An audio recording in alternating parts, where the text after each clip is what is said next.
spoilerCast, the show we talk about movies, old and new, and we don't care about spoiling them because it's the spoilerCast. You have been warned.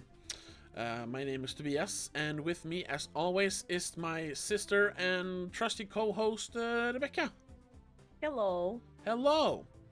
And in today's episode, we're talking about another fairly new movie. It came out a little while ago in Sweden, but we didn't really get the chance to watch it before now. And it was one we were very, very anticipated to watch. Or it was very anticipated. We were very excited. We were very excited. We were anticipating to watch this a lot. Yes. It's David Lowery's The Green Knight. And today we will discuss it. And there seems to be a earthquake going on in your camera. It's the cat. It's the cat. I think Right. He just attacked my computer. Yeah. Well, and a perfect opportunity to mention that if you're listening to this on podcast, on Spotify or iTunes or Apple Podcasts or any of the major podcast platforms where you can find us, you can also find us on YouTube where you can watch us every Thursday. And if you want even more spoilercast, we are of course available with an extra episode every week on patreon.com/don'tmakeascene. $3 a month, you get that extra episode. You get early access to the other podcast called Madness in the Method. You get commentary tracks, exclusive videos, early access to videos. So many things for just $3 a month. So please check us out there as well. Help support the podcast and the channel. But anyway, let's move on to our discussion of The Green Knight. First and foremost, had you seen any of his other movies? He only made one before, right? No, he's actually... No, wait, that's editor. Yeah, I'm thinking as a director, right? yeah. He's done a few. He has. Most of them are like TV shows or like shorts. Okay, yeah, I'm thinking like just purely director. Oh, right, he made Pete's Dragon. And Old Man and the Gun. Oh, I forgot about those two. I haven't watched those two. Ain't Them Bodies Saints? Yes, I don't know what that is. Yeah, that's true. Ain't Them Bodies Saints and A Ghost Story. Those the two that I think of. Yeah, I don't think I've seen any of his previous works. Yeah. He's done a lot of shorts, but the ones I'm primarily thinking of are Ain't Them Bodies Saints or A Texas Love Story, as it's called in Sweden for some reason. Oh. I mean, it's easier to, I guess, understand in Swedish than Ain't Them Bodies Saints, but it's also a pretty generic title. Sure, it's a love story in Texas, but what's it about? You know? But that's a pretty good movie. And then in 2017, he made A Ghost Story, which I thought was one of the best, if not the best movie that year. And that's kind of why I've been anticipating The Green Knight. I completely missed that he made Pete's Dragon and Old Man and the Gun, though. Well, he made Pete's Dragon technically before A Ghost Story. That's why I didn't know about it. Yeah. It's a... that's another one of Disney's weird moves. It took this guy who had basically made one movie before this, and just said, you can make a big budget remake of our Pete's Dragon, right? He's like, sure. Sure. And what happened with that movie? No one saw it. I don't think he's not meant to make movies like that, like mainstream movies. If you look at what movies he made otherwise. No, probably not. Yeah, I haven't seen Old Man and the Gun. I wanted to see it when it was new, but I never did. Just one of those movies that fell through the cracks. But now I might go back and watch it because it's David Lowery. But we're not talking about that. We're talking about The Green Knight, his next big project. Yes. Based on Sir Gawain, or Gawain, as they said, and The Green Knight, the old Arthurian poem. Yeah.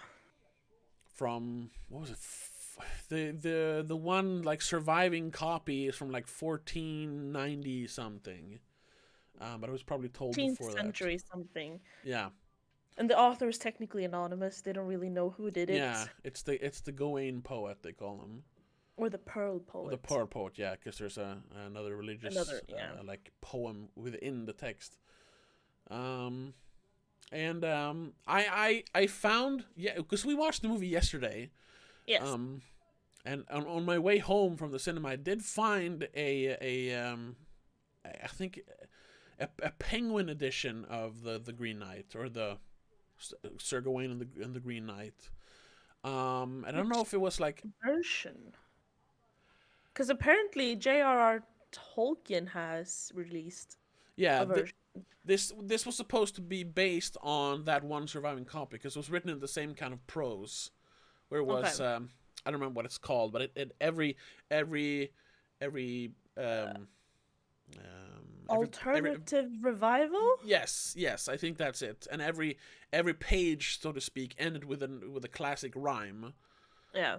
Bob and wheel, someone has mentioned, which I thought was a boxing term, but I guess it's a poetic term as well. It could be both, you know. And I thought, hey, it's only 159 pages. I can read that till tomorrow. But alas, life got in the way, so I read about half. Okay. So I got some of it at least. And we'll talk more about similarities later, because I've read about the thing. Yeah, I've read about it. I've listened to a few like recaps and explanations on YouTube. I tried to listen to a full discussion by a teacher, but I couldn't focus for that long because that was like an hour and a half or something. Yeah. It's like, yeah, okay, I get it. Shut up. Yeah. Right, but let's talk a little bit about the movie. Yeah. What is the movie about? Do you wanna? Okay, start off by saying, what did you think of it? Yeah. Well, we That's can the just say, first question. Okay. Well, I wasn't the biggest fan of it. In total, in general. It hurts to say that, because I usually like stuff like this, and I did not very much enjoy it, unfortunately. You did look a bit bored from time to time. Yeah, we'll get into that later. But what did you think of it? I found it visually very beautiful and sure. at points exciting, but all in all very confusing. Yes. So I mean, it lost points for being very almost pretentious and too confusing. Yes. Pretentious. We've discussed this before. I like pretentious stuff when it has a point. Yes. But when it's just pretentious to be pretentious, that's when you lose me. And this movie, at least, like we said, we watched it yesterday, and we haven't done too much research into it. But it feels like a lot of the stuff going on in the middle is just pretentious to be pretentious. Yeah. So especially when you start looking at the story and like, yeah, does this even have a point at all? Like, yeah, what the interpretation is of the original text, and what scholars and historians have like devised from reading it over and over again, and then reading what some people thought of the movie and basing that on what I thought the movie was about. It just feels like, oh really? You needed to tell an epic fantasy story for that? Yeah. Ugh. And one that is this cryptic as well. Like, that's so unnecessary. But they must have put a lot of money into it as well. I haven't looked into the budget as usual. It should be. Sometimes it's on IMDb. Let me look. No, I can only see the box office, which was, I mean, for coming out in the middle of the pandemic still, it's made 16 million worldwide for a movie like this. That's pretty good. But I can't see the budget. No. But why don't you tell us what was the movie about? Like, the plot. Oh. Like, what is the actual story about? Not what the movie's about. No, but like the story is about proving yourself worthy, I No, guess. no, no what? No, yeah, Isn't that's that what what it's he's about. trying to do But in what the is the movie? story? No, yeah, but what is the story? Oh, the story is about no, well, Gawain, or however you want to pronounce his name. Yeah, there was a couple Uh, of different. There was yeah, Gawain, sounded like to say Garwin. Garwin. Yeah. I Oh, don't know if whatever. that's an accent. Prove wanting to become a knight, basically, and he steps up and accepts a challenge from this Green Knight, Yeah. uh, which Uh, ends up being like okay, so here I'll tell I it would then. I would say without spoiling too much. But it's a spoiler Yeah, cast, that's true. and That's true. they give you the whole story in the trailer, and it's like the first 10 minutes of the movie. Yeah, I guess. Gawain uh, takes on the challenge Of given the by the Green Green Knight. Knight and says that if you can land a blow on me, you can have my axe and all the glory and riches that it like brings with it. Yeah. But 1 year from now, which is a detail they changed from the story, which I didn't like. It's 1 year and 1 day, but whatever. Yeah, well. It's 12 months and a day. Anyway, 1 year from now, whoever strikes the Green Knight must look him up in the Green Chapel, and allow him to strike you back. That's it. That's basically the story. Say something about like something about specifically being the same blow. Well, or yeah, something. whether it be a nick or a cut, it will be given back the same way, not like tenfold or anything. No. Gawain then, I guess, not taking the game, as they call it. It's a game he proposes, the Green Knight. He doesn't take it seriously, I suppose. So when the Green No. Knight just kneels and like shows his neck to him, he just okay and cuts his head off. The Green Knight then stands up and says 1 year and rides away. You're like, why didn't you just nick him? Why didn't you just like chop a finger off? No, something, you know? He wanted to look cool. Yeah. I guess. Yeah. So then the entire middle of the movie, or the rest of the movie basically, except for the last 10 minutes, is Gawain's journey from I guess Camelot to the Green Chapel, which is supposed to be like 6 days north. And all the things he sees Because they on skipped the the way. entire year where he's supposed to Yeah. reap the benefits of that axe. Yeah, it's basically like a 5 or 10 minute montage where he does the same things he did before.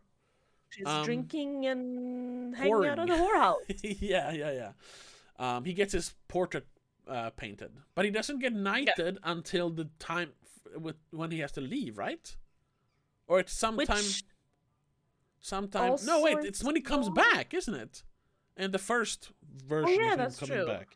Yeah. So he doesn't even get to become a knight because of his deed.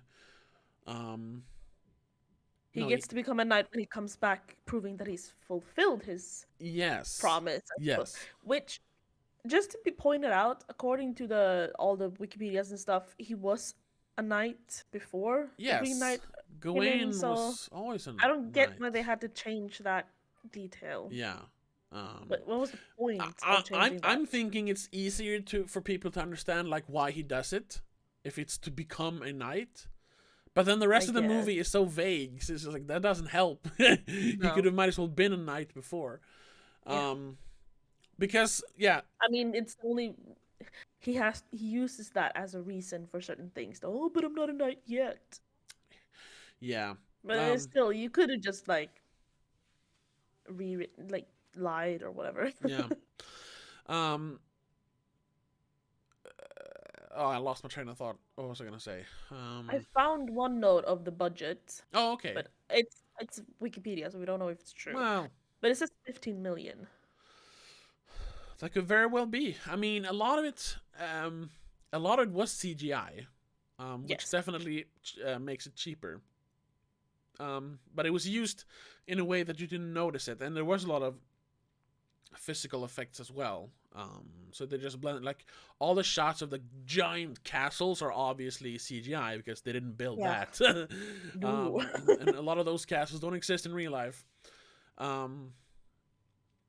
But even though a lot of it was CGI, it was used sparingly, and there wasn't like a lot of like, there was no like CGI creatures except for one.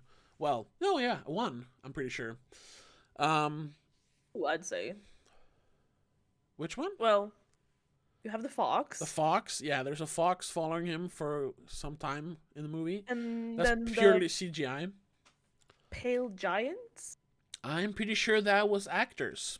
If you looked at their Oh, skin, it looked like they had real skin with real makeup on, and they were maybe. just filmed against a green screen. Yeah, perhaps. They could be CGI towards the back, as there were so many of them, Yeah, or they could have just filmed a bunch of different actors and just copied them. I guess. Um, I guess. yeah, but yeah. So a year passes. He doesn't really do anything, and then it's Nah. time for him to leave. And on the way, he meets 3 different groups of people, basically. Yeah. If you don't count the giants. Okay. Well, you shouldn't count the giants because it's a very strange encounter and part in general. Yeah. So the first thing that happens is he comes to a battlefield, which when I first saw that and I heard and he meets a person there, who we later find out was called Gringelot. Yeah, Gringelot, because he says Gawain says his name once, but we never hear when he is told his name. So I don't know. I'm not entirely sure that is him calling out for the dude. I think that might be the horse's name. Oh, that's the okay. Because the dude is actually just Oh, for Scavenger. the scavenger. Yeah. He's played by Barry Keoghan.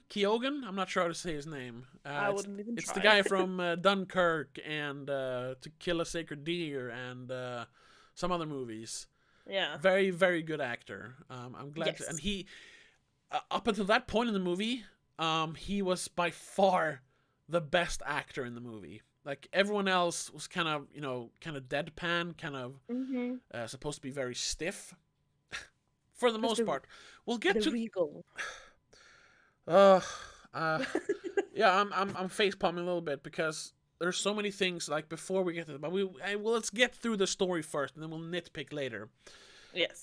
Everyone was kind of stiff and deadpan, but they were kind of supposed to be. Yeah. Except for the scenes where they aren't. So tone is not consistent in the beginning, and it isn't really throughout the movie. Yes. But anyway, so when Barry Keoghan shows up, he's all natural, and there's this one long take where he has a bunch of dialogue. It's amazing. He is great as always. It was so much fun to see him. But he and his 2 friends capture Gawain and steal his stuff. And then they're not in the movie anymore until 1 second. A lot later in the movie, you see the scavenger again. So very early in the movie, he loses his horse, he loses the axe, which he got from the Green Knight. He loses all the money, all the food, the sword, clothes. Everything basically, except for his clothes. Well, they took some of the clothes. Yeah. And the only reason he survived. No, wait, he must have his sword. Because he uses the sword is left behind, and he uses that to cut himself free. That's true. But he never the sword is never shown after that, right? No. Maybe he leaves it. I don't remember. Right. The sword is not that important, but no, he obviously doesn't bring it for some reason. Even though the axe is gone, he still has a long way to go. He doesn't grab a weapon, but okay, whatever. And after that, we just don't see it. Whatever. Yeah, maybe, I don't know. And after that, he keeps on going and walking now. And the weather is bad, and he ends up in a house where he meets what he first thinks is a ghost. Then turns out it's a real lady, who later actually turns out to be a ghost. Lady Winifred. Yes, Lady Winifred. And she tells him that a long time ago, her head was severed from her by an angry. Is it a knight, right? Yes. Yeah, a knight who wanted to lay with her, and when she refused, he cut her head off and threw it in the pond outside the house. So he dives in to get the head, and lays it to rest on her bones that were in the bed where he slept before. Yeah. Time paradoxes, I suppose. Yeah, there's a bunch of time stuff in this, but that's just like to show that he didn't. It's obviously a haunted house. That's why he didn't notice the bones when he laid down on top of them. Yeah. So he puts her to rest, and then all of a sudden the axe appears in the bedroom. So he grabs the axe and continues to walk. And at one point he eats mushrooms, which I thought like, oh, now we're gonna get some trippy shit. And we got a little bit. I mean, the movie had been kind of trippy before that with colors and sound and just the feeling in general. But after he ate the mushrooms, he saw some moss growing in his hand. And then I guess maybe the giants were a hallucination because he meets the giants the morning after. I'm thinking it might be. Oh yeah, and he hallucinates the Green Knight when it's actually a tree. Yes. That's about it, though. Then he keeps walking. He sees the giants, and they do nothing with the giants. I don't understand the giants. They had no point. Yeah. They don't understand him. They don't speak human, but they mimic the fox. They mimic the fox, and the fox seems to be scared of them because they do reach out to lend him a hand, so to speak, because he asks if he can ride on their shoulders because they're going in the same direction he is. So one of them reaches out their hand, and the fox is like, no. You're like, why? And then we find out later in the movie that the fox is kind of a protector, sort of. I even might think it's his mother, but I'm not entirely sure. Yeah, I don't know. Yeah. So then he keeps walking. He's super tired, and then one stormy night, he gets to a castle, and in the castle are a lord, I suppose. I don't think he's a lord knight. And his lady. A lord and his lady, and the lady looks just like the whore he's in love with back in Camelot. It was played by Alicia Vikander. But she has Vikander. Alicia Vikander. She's from Gothenburg, right? So that hade varit Alicia Vikander. Yeah, but it's just Swedish. That's what I'm trying to say. Alicia Vikander. The way she says it when she has to explain it in talk shows is always Alicia Vikander. Yeah, general Swedish, so to speak. Yeah. Alicia Vikander. Anyway. We did this whole bit when we did this Ex Machina as well. So. Right. Sorry. I didn't know she was in the movie though. I was surprised when I saw her. Oh, okay. I did not pick that up yet. I heard she was in it, but I don't think she's much in the trailers. No. Anyway, this version of her though, of course, she has different hair and she's dressed like a lady. A lady. Whatever. I don't. I think she's only just called Lady. She's only credited as, at least on IMDb, she's only credited as Essel, and that's the whore. Or the Lady of the Night. But the Lord is only the Lord, so... The Lord, yeah. A lot of them, yeah. King Arthur is just the king. Yeah. Gawain's mother is just Mother, even though that's supposed to be Arthur's sister, Morgan, right? Yeah, half-sister Morgan. Yeah. The Queen is just the Queen even though she also has a name. I don't remember it at the moment. Is it Guinevere? Yeah, or I think it's Guinevere. Something like that, yeah. Anyway. Yeah, nobody really has a name except for Gawain, Essel, and someone named Helen? Yeah, I don't know who that is. Anais Rizzo. I think she's one of the sisters. That the mother... Be, yeah. Yeah, and of course, Lady Winifred, the ghost. Yeah. Because she's... her name is one of the chapter names. Anyway. She says her name, I think? Whatever. Yes. Yeah. Right, so he gets to this castle where he meets this mysterious lady and the Lord. They're very inviting. They've heard all about the brave knight Gawain and his battle with the Green Knight. That's also kind of a thing. The story about how he defeated the Green Knight a year earlier has been greatly exaggerated, because they talk in the taverns when he's drinking. They talk about, ooh, the brave Gawain who fought the Green Knight. And he's like, I didn't do much. Didn't really? Yeah. Anyway, so they invite him in, and they're, like I said, they're very inviting. And he is, of course, very, very interested in this lady, since she looks exactly like Essel. He's a bit confused as well. Yeah, as he should be. Is it her or whatever? Yeah. And he stays there for a couple of days because the Lord. I think it's supposed to be 3. Yeah, the Lord mentions that, oh, the Green Chaplet's just a day's travel that way. Yeah. So he rests up there, and the Lord goes out hunting every day, to bring back some nice game for Gawain. He wants to give him the best meat, the best beasts. Strong and can fight off the Yeah, green. yeah. I was about to say Green Giant, Green Knight. Yes, he'll bring back the finest canned corn and broccoli, so you can fight the jolly Green Giant. Yarr, yarr. Yeah, no, the Green Knight. Green Knight. Ooh, Green Knight canned corn. Ooh, that should have been a promotion. They should. They could have even done some product placement in the movie. And you're asking me, how could they have canned corn in a medieval movie?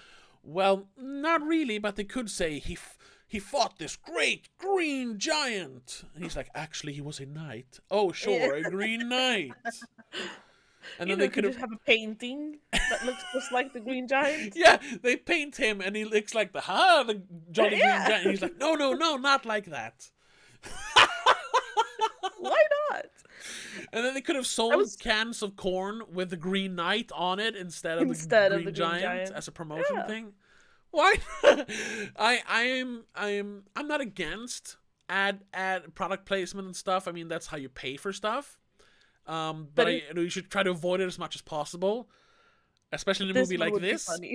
But it would be so funny if they did that. Please, the internet, can someone make a fake advertisement for the Jolly Green Knight canned corn, please? The Green Knight's crossover to Green Giant. Yes. Or opposite, if you want to put the Green Giant in the movie. Oh my god, they even had giants in the movie. There could have been one far in the back who was just green and stood like this. Yeah, the classic pose. Anyway. That would have been a meme, though.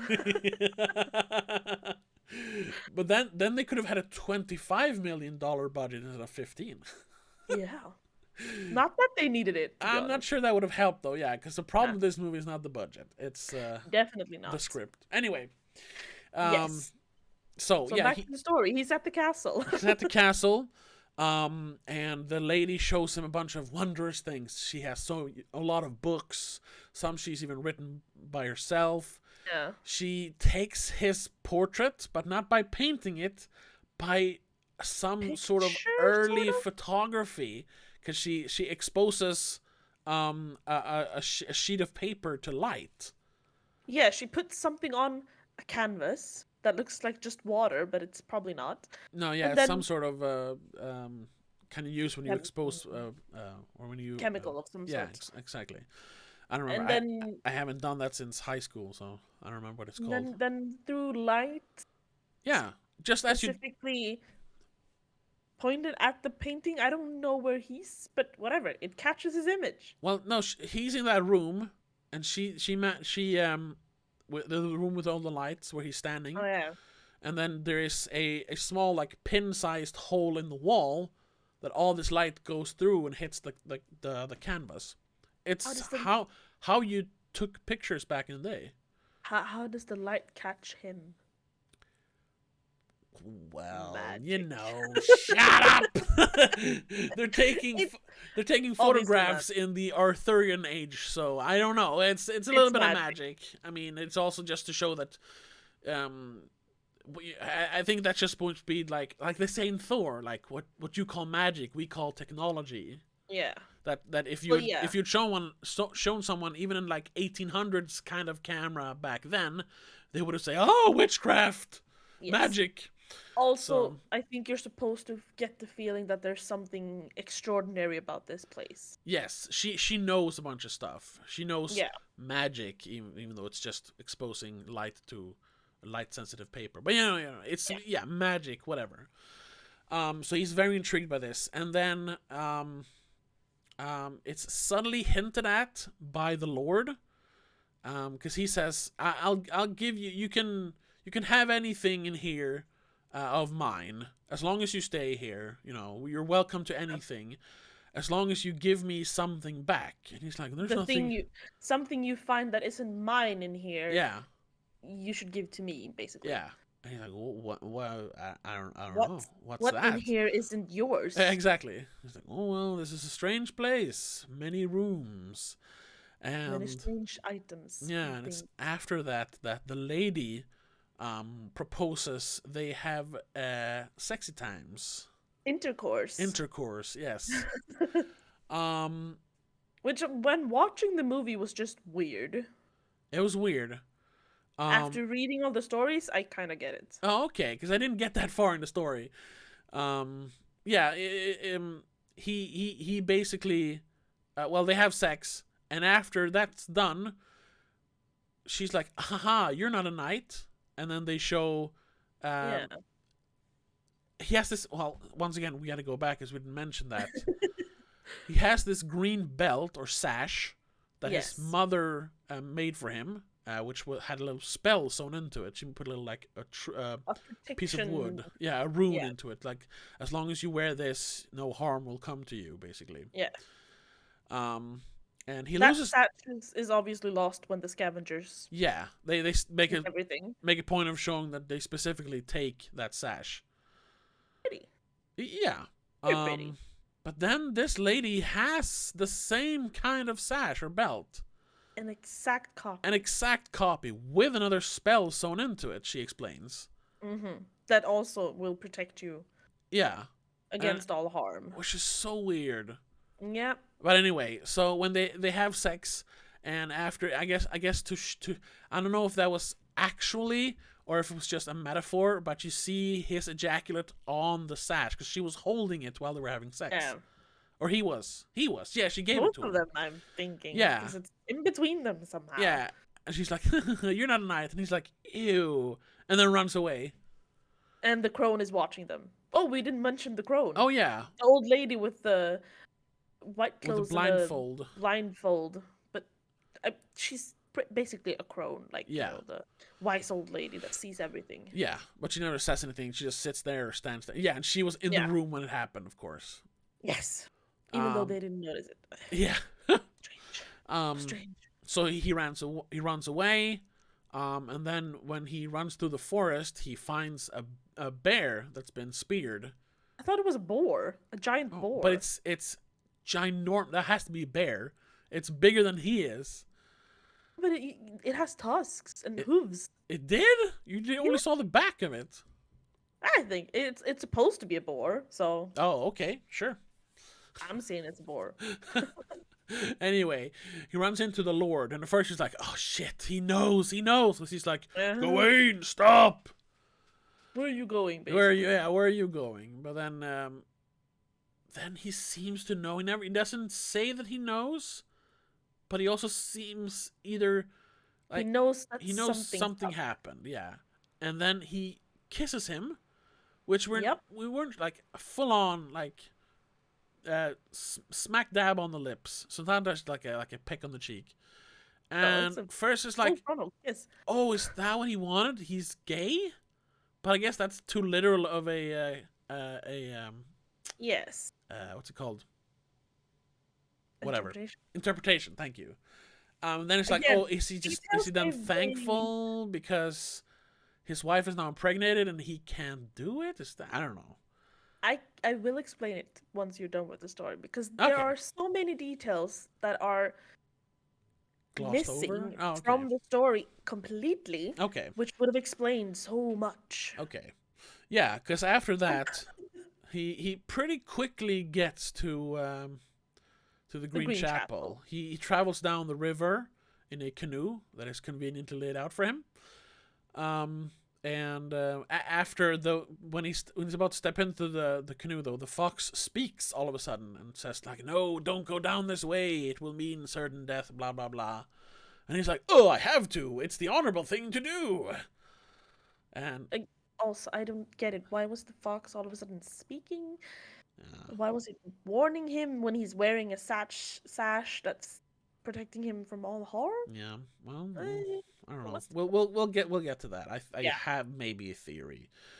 Half baked theory. But anyway, he travels down the river. He gets to the Green Chapel, and the Green Knight awakes after a day or two, And which he's I thought about a day early for some exactly. reason. I always thought that was funny because there was a lot of people behind us, or the people behind us. We were in a small saloon theater. Yeah. We were in a small theater, and they were like laughing because the movie just stops Kind of for stopped. like a couple of minutes while he's waiting for the Green Knight to wake up. He falls asleep. A day goes by, and then the knight wakes up, and he's like, "Oh, were you early?" Basically, Yeah. and then he says, "Are you ready?" And he's like, "Sure." Um, and then of course, like, "No, wait, I'm not ready. I'm not ready." Oh, no, wait, I can't do this. No, and he runs away. Yes. He pushes out, runs back. And everyone's like, "Oh yeah, hail Gawain, brave Sir Gawain for returning from his travels."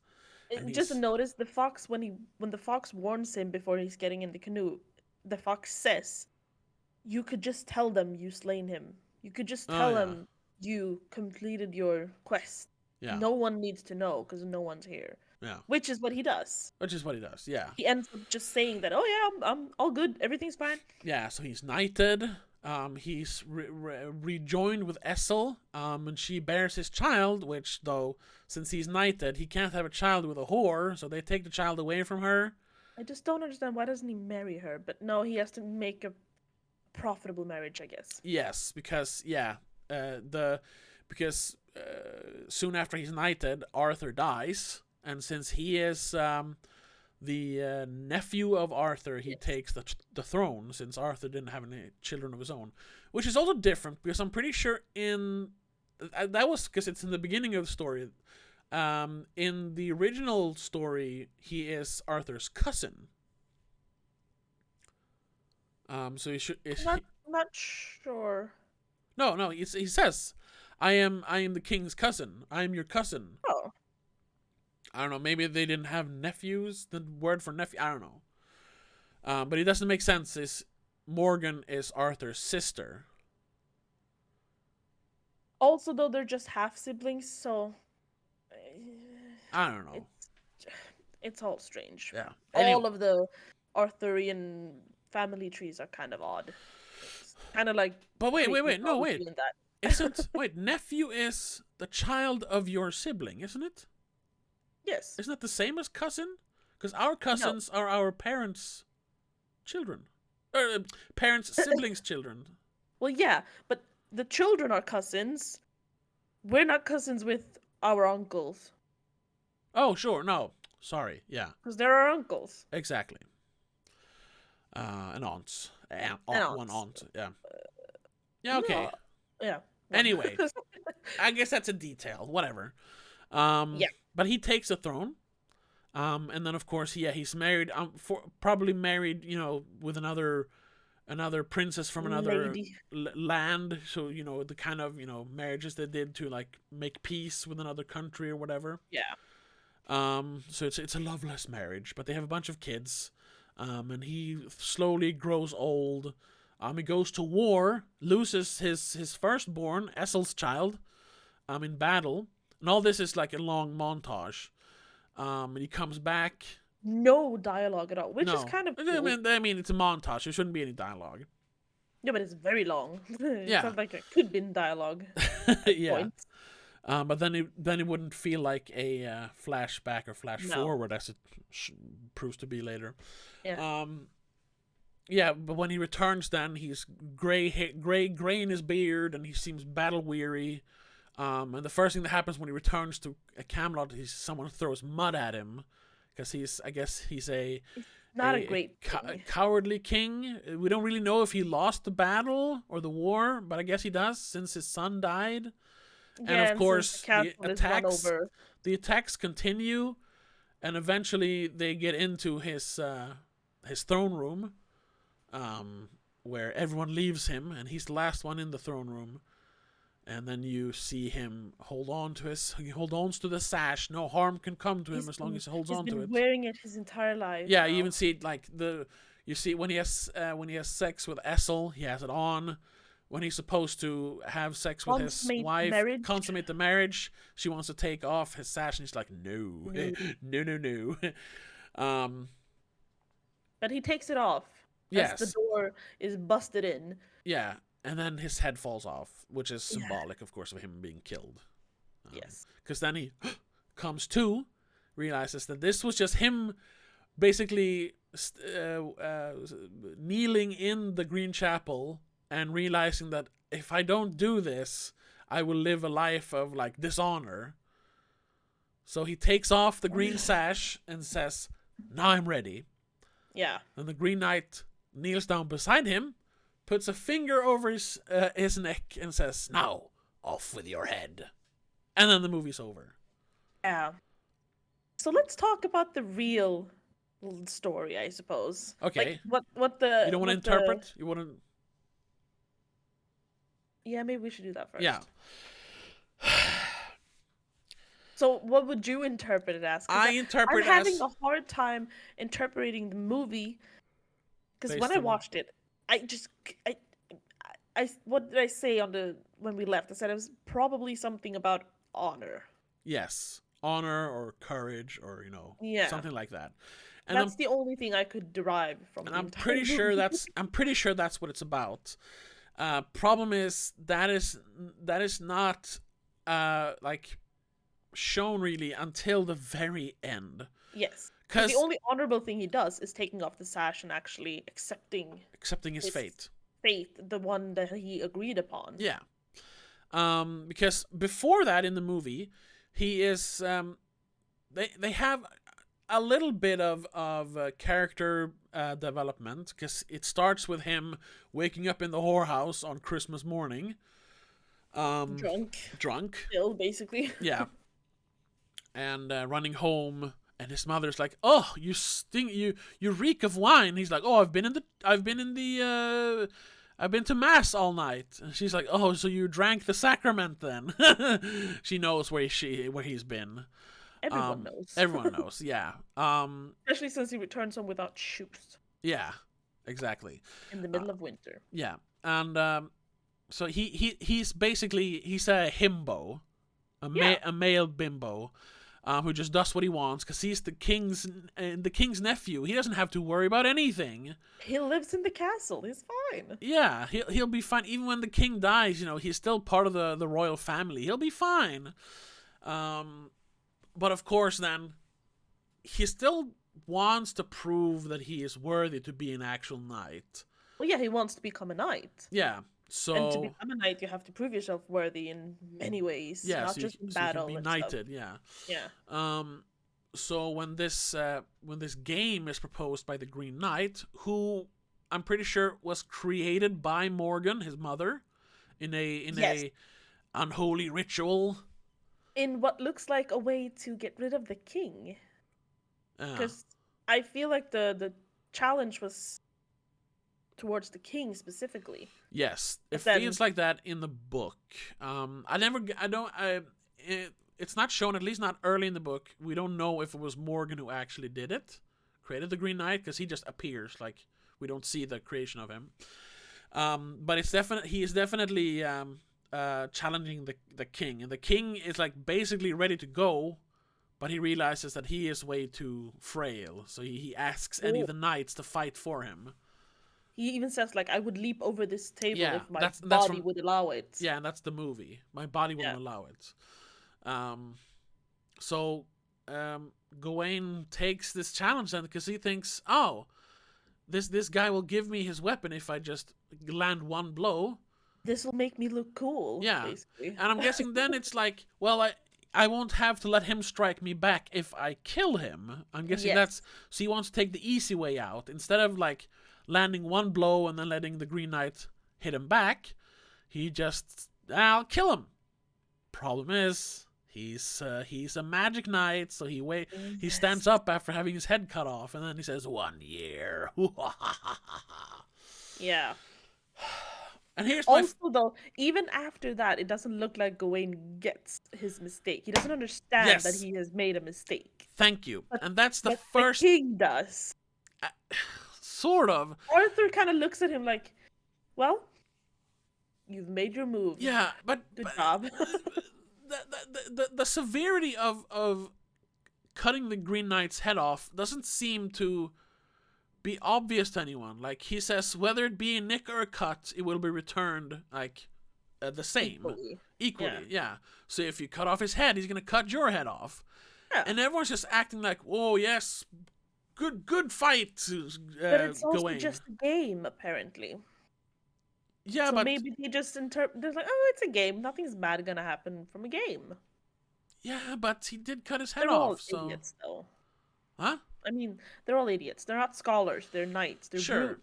They don't know shit. Sure, but I mean, the next 10 minutes, that is the next year going, he doesn't seem to grasp the severity of what's about to happen. No one is like worried. I mean, Essel is the only one who mentions. Is a little bit. His mother's a little worried. Essel mentions like, "Oh, you're gonna get your head chopped off." He's like, "No, I won't." I'm like, "Yes, you will. That was the game." And Arthur's like, "Well, you have to finish the game." Oh, so you're dooming your nephew here? Like, wait a minute.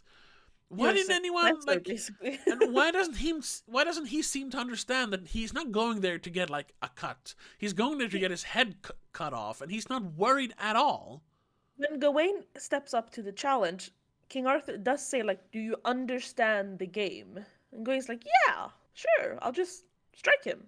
Yeah, but you can kind of tell that Arthur's like, "Yes, but think about it," and then he just lets him do whatever. He doesn't even tell him to like be clever or like don't kill him. Okay, sure. You say you get it, then fine. Yeah. Die if you must.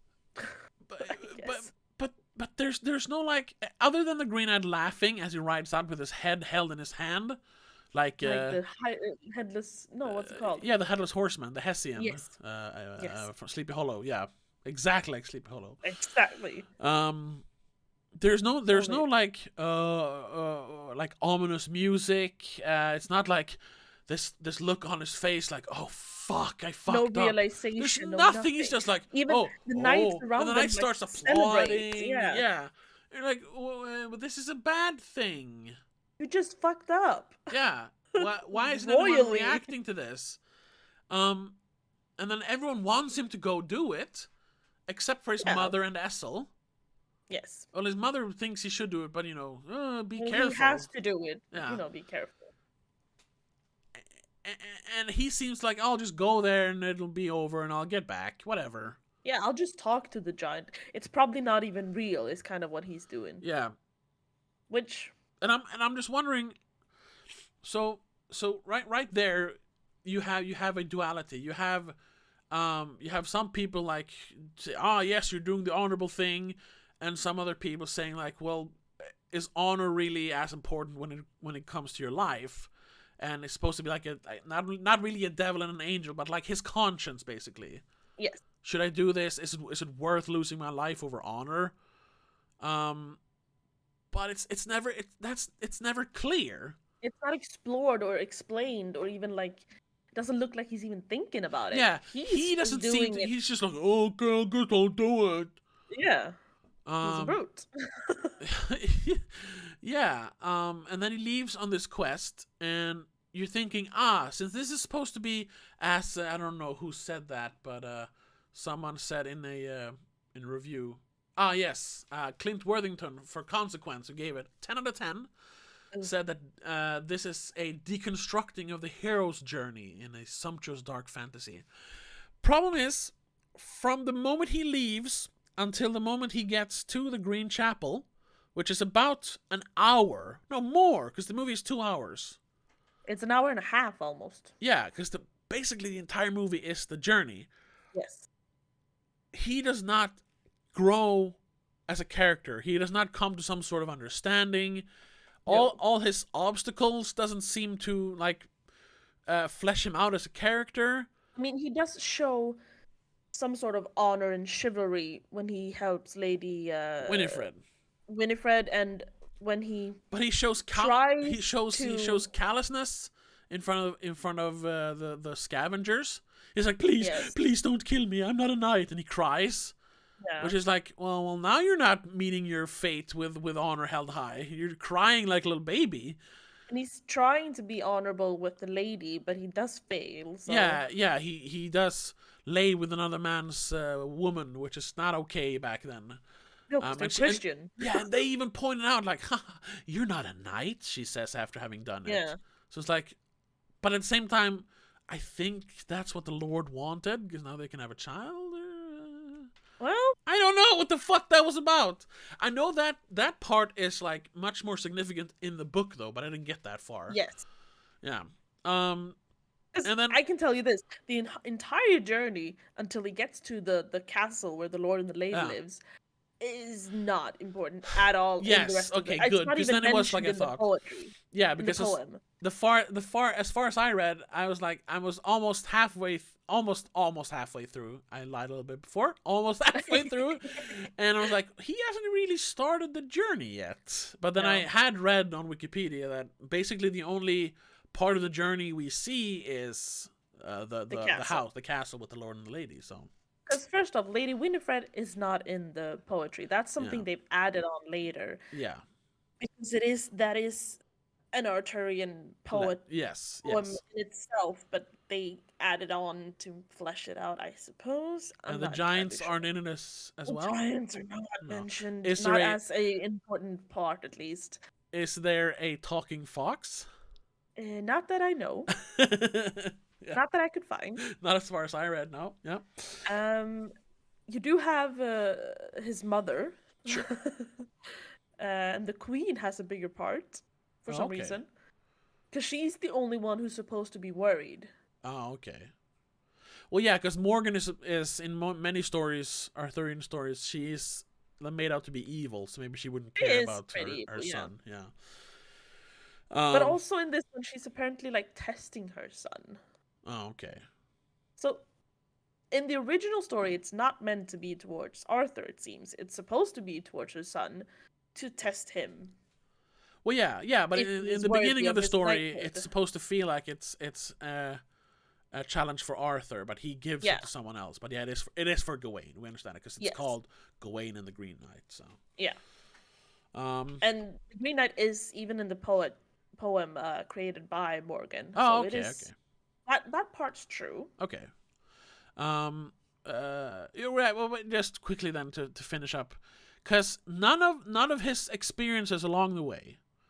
I mean, other like we said, first he's callous and cowardly with the scavengers. He is chivalrous. Mean at the beginning though, because he doesn't even want to pay for the help he gets. I guess, yeah, an act of kindness, but it wasn't enough of a kindness. But I mean, they're scavengers and bandits, so maybe they would have attacked him anyway. So yeah, but anyway, probably. But he is acting very chivalrous towards Lady Winifred, helps her to get her to put her at rest.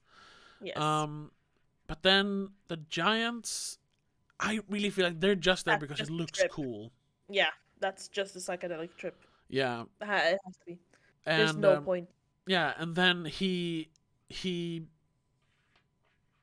lays with the lady at the house, and that I suppose is callous or not right. He doesn't really lay with her, technically. No, that's true, yeah. He ejaculates on himself, not in her, so what's... Yeah, that's true. I think they're just grinding. She was just... Yeah, she was dry humping him, yeah. Yeah. More or less. just to test him. Yes, to test his faith, I suppose, or like honor. Honor, yeah. But then why is the Lord so nice to him? Well, Yeah. Anyway, well, I mean, I feel like you know why, or I've read up to a little bit why. But anyway, so all his encounters during the journey doesn't really. they don't do anything. They don't give him greater insight. They're not really teachable moments. No. But then he gets there and has a flash forward to what his life would be like if it didn't actually go through Honor. with honor. So then if he didn't honor his promise. Yeah. So then he says, "Okay, I'm ready." And then I presume the Green Knight then spares him because it was just a game. That's why he just puts a finger to his neck and says, "Off with your head." But then he doesn't do it because the movie ends there.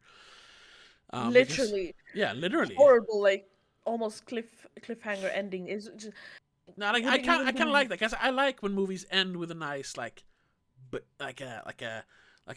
some sort of comment like that. It's almost like and I know that's kind of a movie that not everybody likes, but Secret Window with Johnny Depp. Oh, ages since I've seen that. Okay. I don't even remember how it ends. That ends. Spoilers for this almost 20-year-old movie now. But he during the movie slowly realizes that this person he's been talking to is just his crazy inner self, and he becomes crazy, kills his ex-wife and her new guy, hides them under their little lake house. The police knows about it, but they don't have any proof. Yeah, so the movie just ends with him being at peace. He can start riding again. He's working out because he managed to kill his wife. He's crazy. And then the movie just pans over his house with the looks. It looks like, you know, he's put together, but he's crazy as well. So it's like disheveled but still clean. And then it just ends with him biting into an ear of corn, and then it ends. And you're like, oh, you know, I like those kind of snappy endings. When you do those endings, I don't remember the name for it. I don't know. Yeah, whatever. Well, do you want to hear the proper story? Yes. Tell me what actually happens. A short version. Sure. So, yeah. Cut out all the things in between the traveling, but after he leaves the castle, the challenge is the same. Yeah. Oh, yeah. Although in this case, he's already a knight. I read that far. Yeah. Yeah. And he gets to the castle. I'm not sure if there's something in between, but it's not noteworthy. No, I'm pretty sure. It's not mentioned in any of the what's it called? Sammanställningar. What's the word? I don't know. Whatever, the compilations or compilations. Whatever. Thank you. Yeah. I guess you know what I mean. Yeah. They all like pick up when he gets to the castle with the lord and the lady and the crone. I'll say this: it is very descriptive. As far as I read, like there's a lot of descriptions of what people are wearing and even what they're eating. Even in the story, the storyteller like makes a point to say, "Oh, I won't waste too much time talking about what food they were eating. Just know that they were well off, so it was nice food." But I think that's what you mentioned in poetry back then. Yeah. But I mean, and there's a lot of details about what everyone's wearing. Like the Green Knight is not just covered in green. He has like gold, and there's gold sewn into the hilt of the axe, and he has a bunch of pearls and jewels everywhere. Mm-hmm. Much more opulent. Yeah, because in the movie he just looks like a tree. Yeah, it wouldn't surprise me if the journey from Camelot to the castle is like explained, like, oh, he traveled far and wide and saw things, but it's not important. It's just to flesh out what it looks like. Yeah, it's not the story. Yeah. So the story picks up at the castle, though. Yes. Again, no mention of his love back at Camelot. I don't think that she exists. Essel, so the lady he meets in the castle is just the lady of the castle. And the Lord gives him that thing, gives him a challenge or a game as well. Okay. I'm going out hunting, and whatever I bring back will be a gift for you, and you will give me a gift of something you find in the castle that isn't mine. Same as in the movie, basically. Yeah. But it happens 3 times. Okay. First day, the lady is trying to seduce Gawain, and he refuses her, and just like to be kind, sort of, he's accepting 1 kiss. Okay. So when the Lord comes back with his game, Gawain gives him 1 kiss, because that's what he found. That's what he Okay. found that wasn't his already. Sure. Second day, she does her advances, and he agrees to 2 kisses. No, nothing more. Yeah. And the Lord comes back with I don't remember what it is that day, and he gets 2 kisses from Gawain. So he gets that back as well. And then the third day, Gawain refuses the lady again, but then she tries to give him a golden ring for some reason, and he refuses that. But then she says, "At least take my sash, whatever the thing." The belt. Yeah. Yeah. And it's like, and she says that it's magic; it will protect you against anything. Okay. It's like, okay, yeah, because I'm meeting the Green Knight, I have to have something to protect me. Sure, I'll take it. Yeah. And then also 3 kisses for some reason. So when the Lord comes back, he gives him 3 kisses, but he doesn't tell about the sash. Oh, okay. And then he goes to meet the knight, the Green Knight. Yeah. And the Green Knight is the first. He's about to cut Gawain's head off, but Yeah. Gawain flinches, Yeah, like in the movie. like in the movie. And then the Green Knight does it again, but he misses. It's not Gawain flinching; he misses. And then a third try, and he nicks him. Okay. And it turns out that the Green Knight is the Lord. Oh. And the nick is only because he didn't tell him of the sash. He was not truthful and honest. But he did honor his word and came all the way to the Green Chapel, so I'm not going to be too harsh on you. That's the moral, basically. So you did most of it, but you did fail a little bit, so you get a little nick. Huh. And all of it was orchestrated by Gawain's mother, who took the role as the crone to keep track of what happened in the castle with the Lord and the Lady. Oh, okay. And then he Gawain goes back to Camelot with the green sash, and he is like forgiven by Arthur when he tells what happened, and they're like, "It's okay. You did most of the honorable things, and to keep remember to be honorable, they all wear a green sash after that." Okay. So truly just a story about being honorable. Yeah, and that makes a lot. Remember that and live with that forever. Yeah, and that makes a lot of sense, because I did read up on what other people's interpretations of the original poem is. That makes a lot of sense, because they say in the beginning of the movie that this is a chivalrous romance, which is it's kind of like, when we read ancient Greek comedies, they're not actually funny, they're pretty tragic. And at this point, when a romance written in the 1400s was not a romantic story, it was supposed to be a fantasy, basically. It was a romantic retelling, or a romantic story. And romantic in fantastical. Yeah, it has elements of things that you find romantic, as in knights and ladies. Yeah, exactly. It's not romance wars as in and love. honor. Yeah. And a lot, especially in those called chivalrous romantics, the hero is supposed to be like strong and honorable, and almost in some instances like superhuman. Like nothing can stop a knight. He can slay 100 men, and he can do everything. But he will display some human traits. Yes, as here he lies about the sash or the belt. Because he's afraid he'll die if he doesn't have it. Yeah. I'm thinking of in the original story. Yeah, but that's he only accepts it because he's scared he might die if he doesn't wear a protection. And that is by design, so that anyone who reads it understands that anyone can be honorable, anyone can be heroic or chivalrous, even though these knights of the story are superhuman.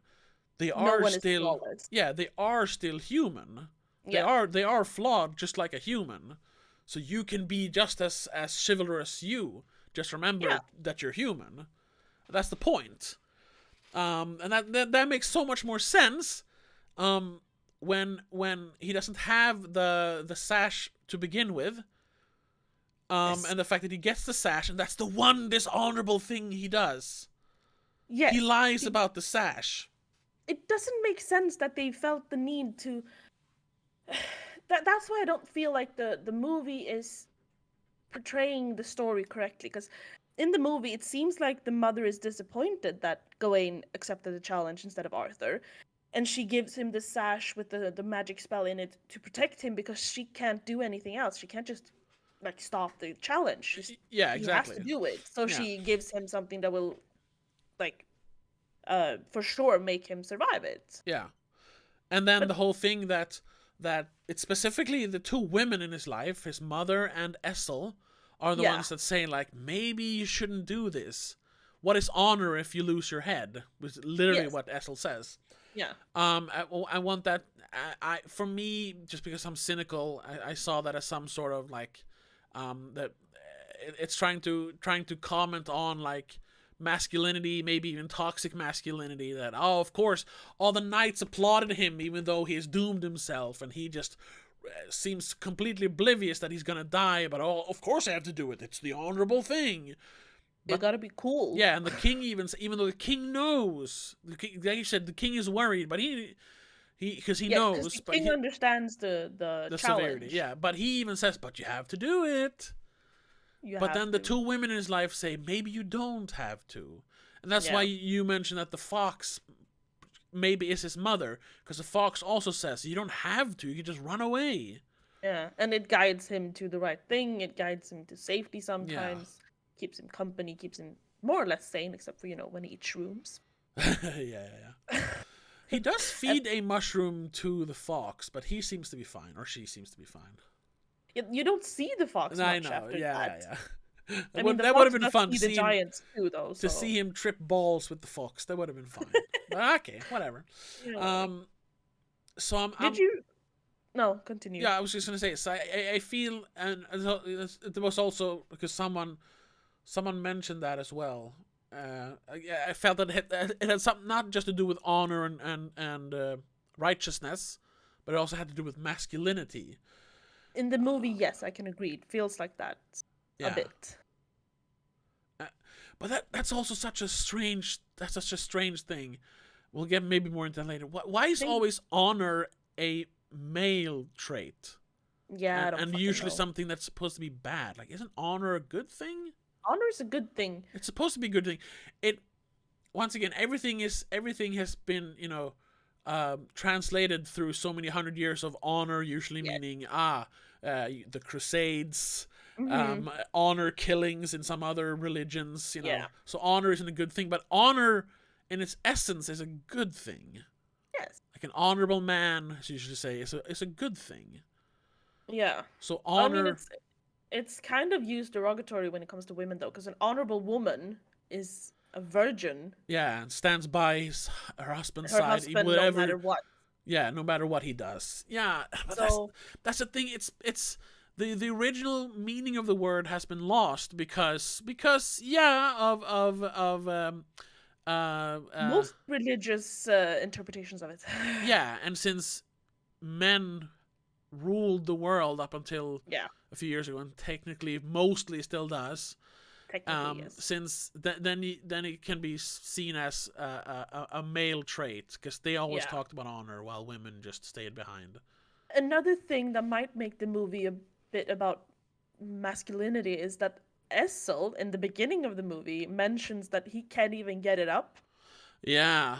And then the lady dry humps him and he can't contain himself. Yeah. So that's also like just a random note that they put in. It's a very emasculating thing. Yeah. So maybe he has to prove his honor in other ways. He has to prove that he's a man. Yeah. Oh, strangely unnecessary in an already very long movie. Again, though, visually, the movie is absolutely gorgeous. Oh, sure, yeah. On a technical level, most of it is good. I had a big problem with the editing.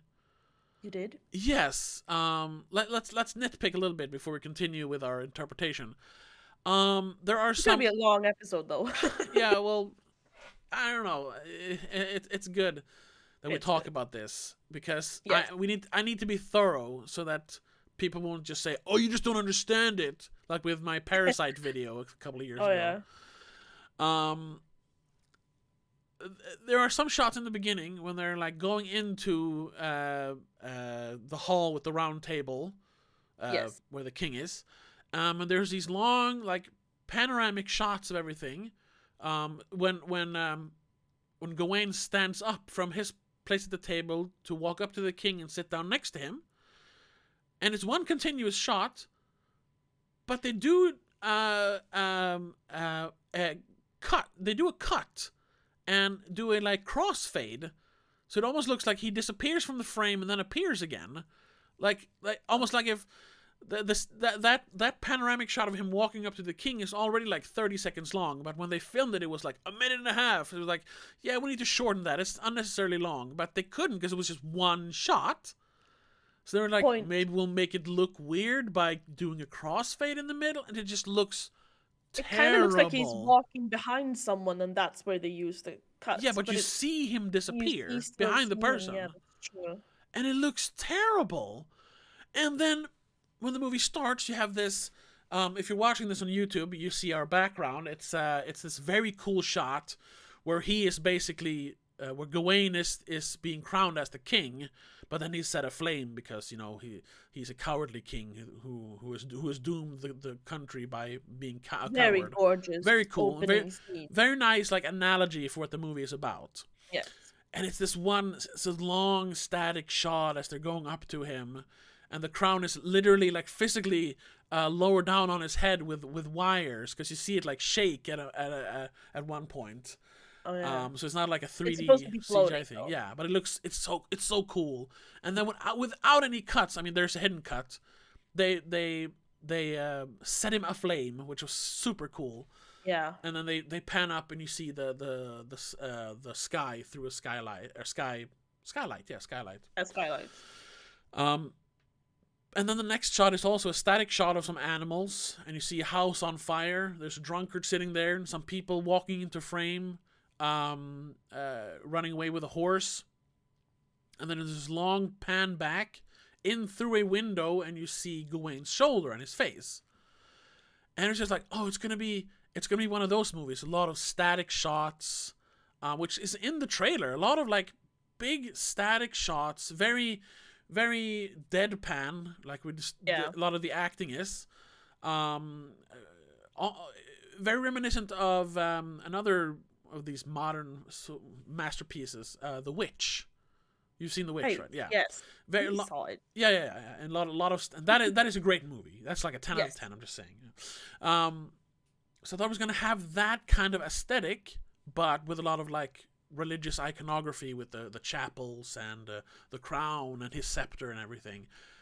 But then the next few minutes of him waking up and going through the whorehouse and the town and into the castle, it almost feels like it reminded me a lot of the other Arthur movie that came out a few years ago with Charlie Hunnam.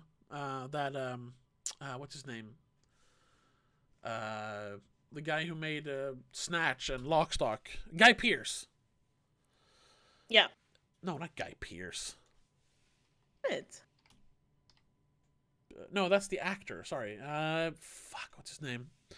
Hold on. Snatch. Guy Ritchie.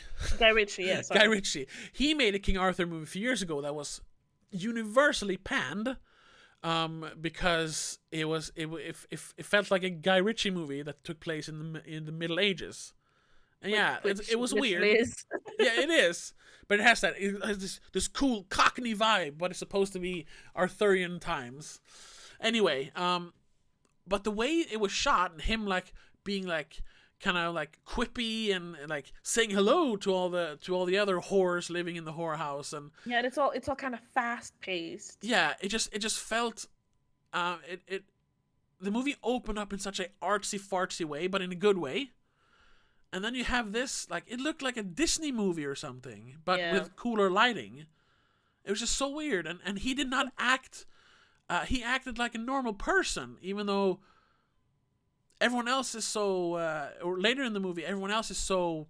It's so specifically directed to feel like deadpan, stoic almost. But it just felt like a real movie. That scene and the music too, like felt like they want to show him off as like a debonair kind of roguelike character, That doesn't come back though in the rest of the movie. No, after that he's very like even weirder. Yeah. In the rest of the movie, he's kind of a coward and timid almost. Yeah, and that's what I mean. There's so already in the first 10 minutes, because as soon as he enters the king's chamber and sit down at the round table, you have all the static shots. Everyone's very stoic and deadpan, especially the king and the queen. They look like they're dying. Yeah, which they are. I mean, which they are. Yeah, they're supposed to be kind of old, but they look like they're about to like keel over right then. Yeah. So and that doesn't fit at all with how the movie was just 2 minutes earlier. No. There's 3 very distinct like juxtapositions in the first 15 minutes even. What's the third? You have the quiet, stoic, very artsy intro. Yeah. And then you have this quick, quippy, weird thing, and then you just have it's not artsy, it's just quiet and stiff. Okay, yeah, when the king speaks of why way they celebrate Christmas and he's so happy to have everyone over. Yeah, sure, yeah. Because it's not as artsy and beautiful as the first not as much, but it's trying to be, but it's not even close. Yeah. And it's also, like I said, I haven't seen Old Man and the Gun, and I haven't seen whatever the dragon movie was called. Pete's Dragon, yeah. And maybe those are more like natural, like quippy, or more feeling like more natural, like regular people talking, not just everyone stiff. Pete's Dragon probably is because it's a kids movie and a Disney movie, so yeah, probably. And I'm pretty sure Old Man and the Gun is as well. I've seen the trailers and I've heard people talk about it. But those doesn't feel like his projects. Pete's Dragon obviously he was a director for hire. Yeah. And I'm pretty sure that Old Man and the Gun is based on a book. And I'm not even sure he wrote it. So maybe that was also just a like he was someone like, you could direct this for us. No, well, he did write it with another writer. Yeah, but The Green Knight he wrote and directed himself, so it's all him. It's his project. Yeah, it's a passion project, and A Ghost Story is as well. It's his writing, his directing. That is all static shots. It's all super quiet. People just standing, not talking for minutes on end.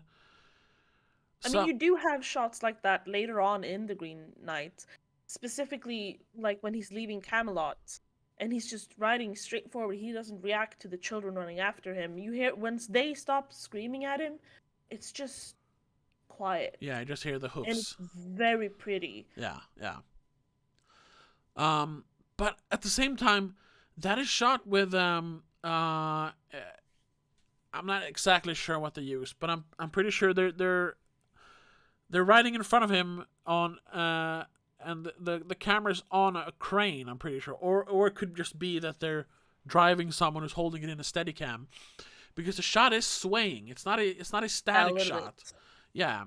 And I was wondering, like, would it have been better if it was?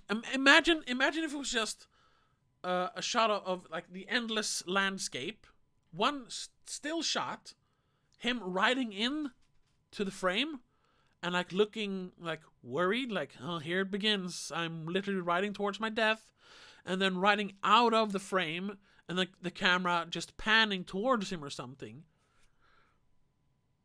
That might have worked better, actually. Because that's the kind of static and very rigid shots they had earlier in the movie. Yeah.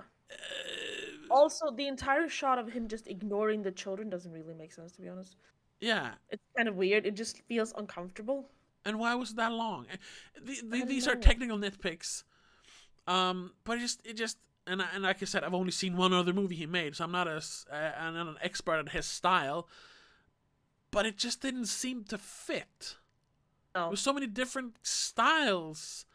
And I'm like, and okay, so he's good at different styles, but you need to have a like cohesive style, consistency in the style of the movie. Make different movies if you want to do different styles. Yeah, if you want to make a quippy, more naturalistic movie, you make Old Man and the Gun. I'm looking at the trailer now. That's what it looks like. It looks natural. Yeah. And if you want to make this strange deconstruction of the hero's journey in a sumptuous dark fantasy, then make it look like that. Don't make it all of a sudden have a super naturalistic shot in there. Which then mix that with like red and green lighting when people talk and voices being modulated to sound demonic. Which I don't think it really did. It's just to give an effect to us watching it. Yeah. Also has no point in the story, because in the story, the Green Knight says the thing himself. Yeah, that's another thing. And the Queen just gets worried because she truly understands the quest or the game. Yeah. Why did the Queen have to be included in that? It's so unnecessary. I'm thinking that is an interpretation of his. That because after she has read the notes with the rules of the game, she collapses. Yeah. So she is worried. And she truly understands. Yeah. It, she can feel it, I suppose. But I mean, you could have the same effect if the knight said it. Yeah, you could just have her be like hypnotized by it and then collapse. Yeah. Like everyone else was basically just staring at him. Yeah. And so there it just feels like it was more pretentious to have her under a green light with her eyes rolling back and her voice sounding like a demon. Because it looked cool and it felt cool, but it didn't add anything to the story. No, and they did fail with one editing thing there, because you could see that she was wearing contacts. Oh, I didn't notice that. You could see the line. Oh, okay. Over her iris and pupil. Oh, come on! You could have edited that out. Yeah. Stupid. So there's a lot of those things, and then like we said, what is the point of the giants? What is it has no comparison in the original story, and none they that's don't noteworthy, at least. Yeah. What do they mention giants? Not in the ones I've read. Oh, okay. But I didn't read the full story, so maybe they are mentioned. Yeah. But obviously they're not part of the plot, or they're not important. Yeah. So why would you add that in an already 2-hour-long movie? Yeah, and the same thing with the scavengers, the bandits. They don't add anything to the hero's journey, and all they do is reset him to 0, Yeah. which they could have just given him 0 in the beginning. You didn't have to give him the stuff. Exactly. And as what was his name?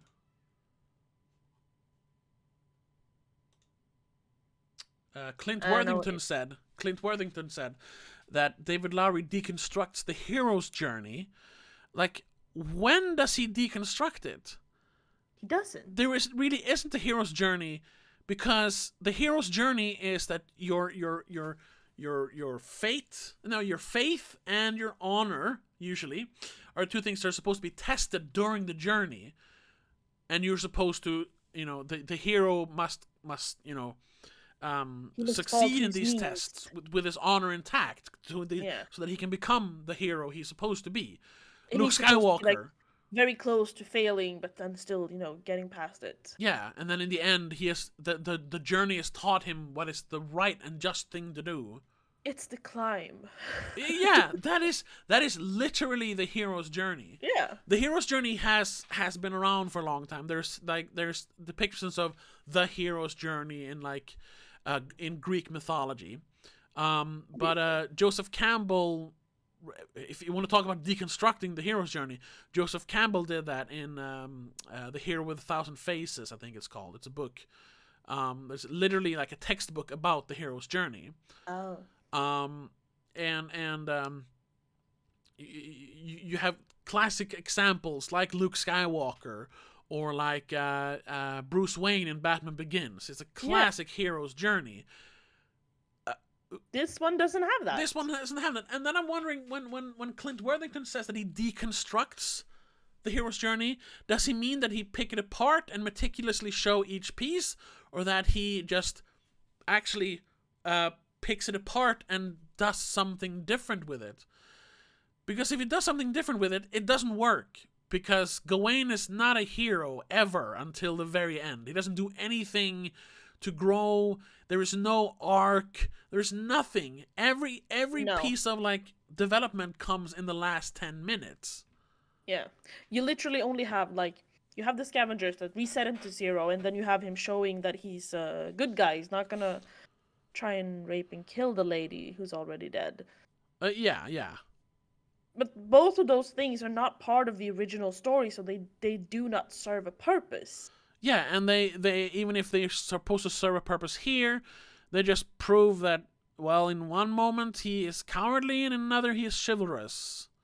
Yeah. So he can be Depends both on what he's already. faced with. Yeah, he can be both already. So none of those moments make him grow as a person or as a character. No. And the giants literally do nothing. I'm pretty sure that is just because it looked awesome. On a visual level, it was amazing, but it didn't add anything. It to also the story. like left me going like, what the heck is going on? Yeah, I was like, oh, so there are giants in the world?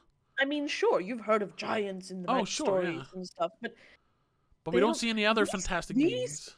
Giants looked like the alien people in Prometheus? the alien prequels. Yeah, Prometheus. Yeah. But they were like black instead of blue, yeah. The prequel human or whatever you want to call them. Yeah, the Prometheus, the blue dudes from Prometheus that create Earth and other planets. Yeah. Yeah. But that's it. Yeah. Also, I think when he stumbles into the castle, the Lord stands like at the top of the stairs. He kind of looks like a beast of some sort, but that's also like fantastical, but he isn't. He's just a human, so I don't know.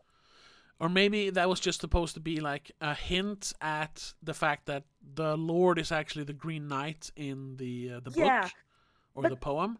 That's also a thing. When we watch the movie, when the Green Knight wakes up, the camera is for a very long time just focusing on the Green Knight's face. Yeah. As light switches travels across his face. Yeah. Looks like it's changing shape sometimes. And that's another thing, because the movie is psychedelic from time to time, and I kind of wish it was more psychedelic, but once again, there's no consistency of tone here. But that's what happens when you look at something for a long time. It starts shifting. Yes, I was wondering, is that supposed to be shifting? Because then it would have been maybe, oh, it is the Lord. But I don't think it actually reveal that. So I don't think it's actually shifting. I just think that he held the camera on the knight long enough for your eyes to make it start shifting. Deliberately. So you will start questioning it. Yeah, it would have made sense if it was like, oh, because it is the Lord, but they don't do that. They didn't tell you that part of the story. And it's not Joel Edgerton who plays the Lord. No. It's Ralph Ineson who does the voice. Yeah. I'm not sure who was in because it is a mask and it is a suit. It's not a human. Yeah, it's not a very CGI character. It's an actual person in there, which is cool. Yeah. But I don't know who plays the Green Knight. It's not Ralph Ineson because he's like very tall and lanky, and the knight is very broad. Yeah, but that doesn't really matter. Show that really. Yeah, they do, however, show that the giants are a bunch of different people. Yeah, but like I said, you can see that they're real people because of their skin texture. They don't look CGI at all. There's 7 people credited as giants. Okay, yeah. All women, I think. It looked like there was one guy. They were naked, but it looked like one guy, or at least one of them, didn't have breasts. So. There is one name that I'm not entirely sure if it's male or female. So okay, well, maybe could be. And also, oh, that sounds very Swedish. Yes. And one of them, did you notice that one of them was holding a baby? There was a giant baby as well. That was cool. Yes. Strange. Yeah, but once again, that had nothing to do with anything. So no. That looked cool. Wow, what a cool picture. Wow, what a cool product. Yeah. Yeah. But it also ended up being so stupid. Yeah. And then so his fate was not really tested on the journey. It was tested when he chose to take off the sash and accept his fate. Yeah. That's the only time he proves anything or shows anything, basically. But then I'm wondering, since there's one, he gives the lady one kiss in the castle, so maybe that was just supposed to be one of the challenges, and the bandits and Lady Winifred were the two other challenges. But maybe we're missing something. But I'm trying to what Lady were the Winifred tests? works. Yeah, that's that a seems test. like a test. You can tell Sure. that that's a test. Sure. But the bandits, no. What is the test there? To test his resilience? If he would have paid them first, straight away, would he have not been robbed? They do show him. They do a nice 360 pan of the forest, and they come back to his body when it's just a skeleton still being bound and gagged. But then they go another 360. Backwards, basically. Yeah, backwards, and you see, he's still alive. I'm like, okay. Yeah, and that's when he decides I have to get out of here, and he sees the sword and uses it to cut himself free. So is that just like with the Green Knight ending? Is that just him realizing what could happen if he doesn't take action? I don't know, because that is such a surface level test. It's just do you have the strength to carry on? Well, yeah. It wasn't a test of his faith. It wasn't a test of his. It was just a physical test. Is it a test in his faith in himself? But it's still a very strange choice then, because the faith in himself could have been okay, you're offered comfort and joy for the rest of your life, or you could honor your promise. That would have been more obvious and more clear, I guess. But no, he's just, you're bound. Yeah. You have nothing. Will you continue? If it's supposed to be, if you want to make it a test about honor, since the whole movie is about honor, why not let him then? Because he's so angry that they took his stuff, they took his horse and everything, that he seeks them out with the sword, and he's about to kill them, but then he spares them because he's an honorable man. But no, they don't appear again. They're just gone. Why not give him he's standing at a crossroads. Either he go back and just screw the entire mission, or he's honoring his promise and he will meet I was about to say Green Giant again. Green Knight. Yeah. I don't anything know. but just being bound would have been a clearer decision. Yeah. Making stuff, whatever. A proper hindrance? Hindrance, yeah. Hindrance. Obstacle. Yeah, anything but just being bound. Because just being bound is the easiest thing to get out of and then continue from. Yeah, because it's... in this case. Yeah, there's no metaphor there. It's just him being physically restrained. Yeah. But then there is another thing. Because throughout his journey, he early on loses all his food, his shield, his axe, his horse, and... he gets lost in the forest. That's how he stumbles upon Winifred's house. And because he does his chivalrous thing there, he does get his axe back. He gets the axe back. The axe back, yes. But after that, he's no. But after that, he still struggles. He is so starved that he eats mushrooms, which is obviously dangerous. You can just pick mushrooms. You never know what kind of mushrooms you find. No.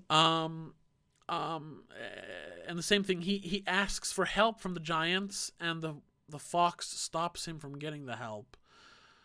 Is it supposed to be a physical journey then? Because he gets, and I mean, when he gets to the castle, he literally falls down on the floor when he gets in. He is so physically exhausted and starving that he just collapses on the floor. It could be that he has to show physical strength. I don't know. But... is the journey then just a physical test? Because then that contradicts the story again.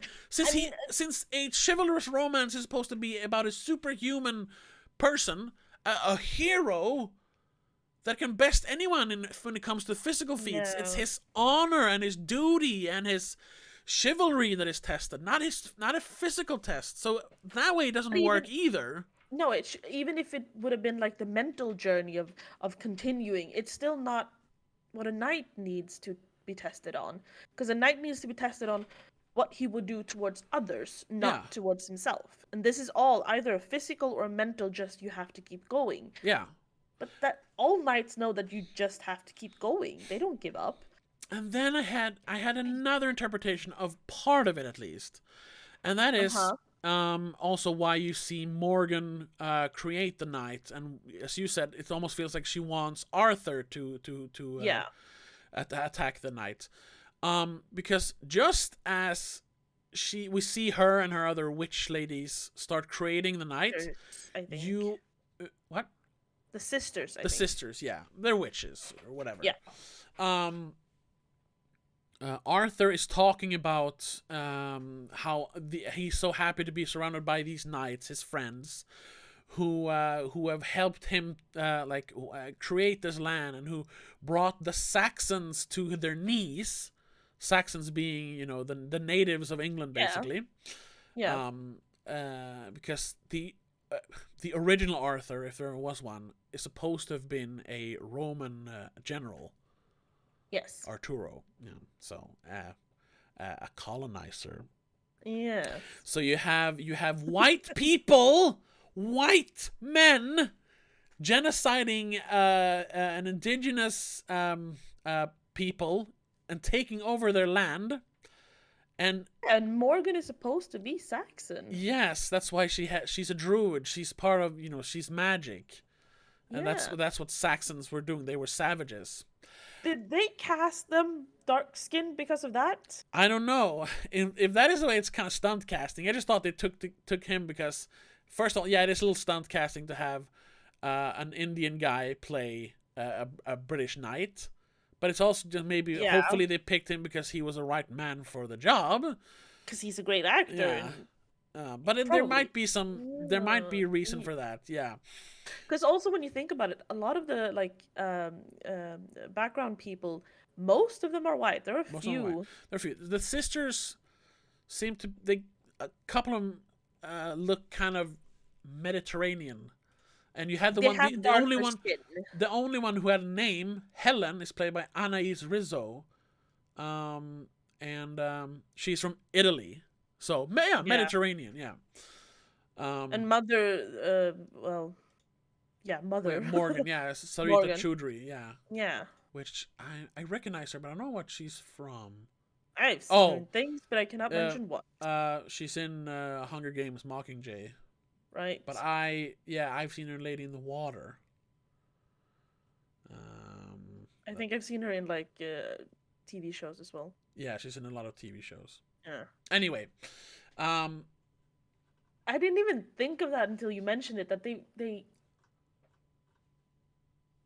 that seems sort of racist. No, it's not if they're trying to tell a story of colonization. But they don't mention it. Yes, but no, they don't. But they do. That's the thing. As she creates the Green Knight, he talks about them defeating the Saxons and putting them to their knees. Yeah. And literally conquering the land. And the first people he meets is Barry Keoghan on the battlefield, where he says that yes, I heard the king slayed 960 people himself. Like, oh really, 900, huh? Like, it's an embellishment. Yeah. And he talks about how his brothers are somewhere in this the bandit Barry Keoghan. Yeah, he talks about his brothers are somewhere in this field, and I would have been too if it wasn't for my mother. And you later see when he's traveling. I don't know if that's when he's traveling back, because he's on his horse. You see them. He's riding past a clearing where they have cut down all the trees of the land. They're literally raping the land by cutting down the trees. True. So is it? No, that's when he's leaving Camelot. That's when he's leaving Camelot. Yeah. Is it? And the further he travels in towards the land, the more wild it becomes, and he sees the big trees. He sees the wonders of nature, which are the giants. And when he gets to the Green Chapel, it's literally like bathed in like amber sunlight, and it's Yeah. super beautiful. And it is a Christian chapel because you see the cross, but it's all covered in moss and vines, kind of like the lady talked Nature. about.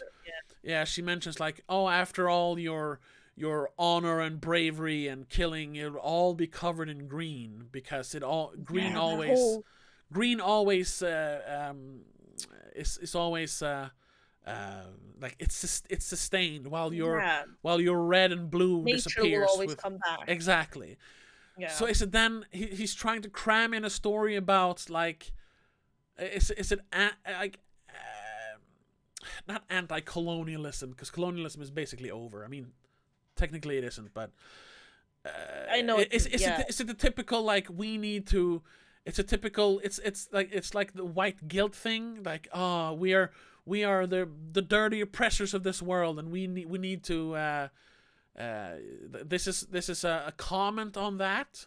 Maybe. Not me like anti, but like him commenting on Acknowledging that the shit happened, yeah, and basically. all this talk about honor and glory for these basically mass murderers and colonizers. Holy shit. See, I didn't see all that. The only reason why I thought that that Morgan wanted the king to accept it is because when she casts spell, you see two tiles that she has before her. It's Yeah, one of the king and one of the queen. yeah. That's all I got. That yeah, but that's how I interpret it. And I was just like, That that makes sense is though. it makes sense, and also then it makes even more sense that he does this while in under the guise of one of the most like well known Arthurian poems, Yeah. because this is a super famous Arthurian poem. So literally taking a story about Arthur, the colonizer, the genocider, and telling a story about how all that stuff is bad, basically. Yeah. Holy shit. Yeah, that's I just mean, that's honestly though, that's a better moral to the movie than honor in general. yeah. But then but that and sure that is if you like that kind of stuff, that's a good thing. I I I I don't I don't like being political, and I don't like when you take a story like this and make it political, because making it a political stance or making it a political commentary ruins it. Usually, yes. Sure. What they did back then, all of it wasn't good, but the No. stories we tell are supposed to be, they're stories about good people, and Yeah, we want to hear about the glorious stuff. We don't want to hear about them being bad. yeah, and then but that's also this whole thing that basically everything before 3 years ago, everything a white person did was a bad thing, and we're still doing bad things. So every legend, every like old folk tale, everything could just be, well, they were white colonizers, they were white genociders, they were racist, they were oppressors. There are no old stories of glory and honor that you can tell anymore Without being racist. without being racist. So No, I guess not. Jesus. That was my doorbell. your doorbell. Okay. Maybe that's a sign that we should wrap this up. Yeah, we've been going for almost 2 hours. Yeah. But I just think because I think stories that tell the true history of what people did, what Westerners did in the rest of the world, they are important. We did a bunch of bad stuff, but Yes. that can be told in a much more factual way, and in a like in a modern way, like taking a story like this and like disguising a story about that stuff as a fantasy story, I think ruins it. Yeah. It's a bit, you could have just kept it as is. You didn't have to put in a second like moral and make it even deeper than what it is, because Yeah. the poetry is a story about honor and Yeah. It's not. chivalry, and that's what it should have been. It's But not a. then It's not a story about how Arthur killed all the Saxons and no, raped the land. not even There are sure stories that's about mentioned. that. Yeah, there are stories about that, and then you Sure, can yes. retell those stories. But this is specifically a story about honor. This is about Gawain and the Green Knight and Yeah. him honoring his promise to the Green Knight. So All the other stuff was kind of unnecessary. yeah. So you Sure, it shoving made your for a politics into it ruins it. I think. it ruins the story, but it made for a very beautiful, visually beautiful movie. Sure. Yeah. But that's all that's the only saving grace, basically. I mean, some of the acting was, most of the acting was great, Yeah. considering what they were supposed to do. But yeah, it's mostly just visually pleasing. If you had no dialogue, it would have been an even better movie. Yeah. It could have worked. Because it would have been beautiful. And if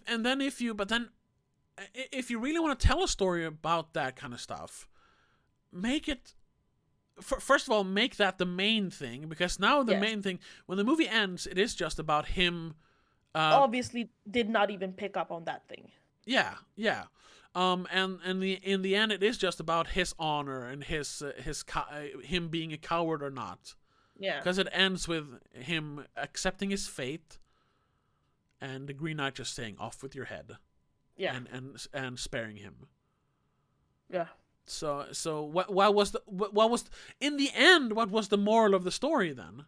Was it colonizers, white people bad, or honor good, or is it both? But like halfway through the movie, the whole colonizing is bad, white genocide bad, not white, genocide, By bad, white people. got disappeared. Yeah, because Doesn't come back. it's not even like the Saxons forgave Arthur, because the guy who went on the quest was part Saxon. Yeah, and he does in his flash forward, he does become king, but he's a Yeah. bad king. Yeah. Maybe. Okay, now I'm just pulling this out of my ass, but maybe then it's about, oh, if I'm as cowardly as the other knights or Arthur, I will be as bad of a king, and the kingdom will fall. Therefore, I the Saxon, the brown man. Now I'm gonna sound racist, but have to be the honorable one, and because he's the one who takes on the challenge. And even though people tell him not to, even though that is the woman and his Saxon mother tells him not to take the honorable way, I will do it. It's all mixed messages. Holy shit, and there's so much more you can probably read into all of this if you want to nitpick, but Jesus Christ, that is not coming across clearly enough for idiots like me to get it. Yeah, but then We talked about, because our dad wanted to come see this with us at first. he would have He hated would it. have hated it. He wouldn't have understood a word of what happened. Yeah, yeah, He might have thought some things were pretty, but other than that, he would have just been annoyed by not understanding anything. yeah. So common, like, mere mortals will not get any of the messages of this movie. Yeah, which goes completely against what a chivalrous romance is about. Yes, because It's supposed to be a moral story, a moral tale. that even the plebs will understand. Yeah, it's written for the plebs. Yeah. Yes. Holy shit, we need to round this off. Okay. Just finishing up then. Like, I like ambiguous stories like this, but as we've talked before, there has to be, on the surface level, the story still needs to make sense. Yes. Like if you're just looking at the story, it has to make sense. Yes. This one doesn't. No. What is the point of Winifred? What is the point of the bandits? What is the point of the Lord and the Lady? It has not. They have metaphorical points, as we've discussed, but in the story, what is the point? None. So we come back to the perfect example then, Mother from 2017, which is just metaphors and themes and like subtext. There is no there is no surface level plot. This one has a surface level plot, but it's not good. No. And that's why it doesn't work for me. And I think that's the final verdict. It has It has a plot. It's trying, but it's just not good. Yeah. It's And trying very hard, but it's just not good. yeah.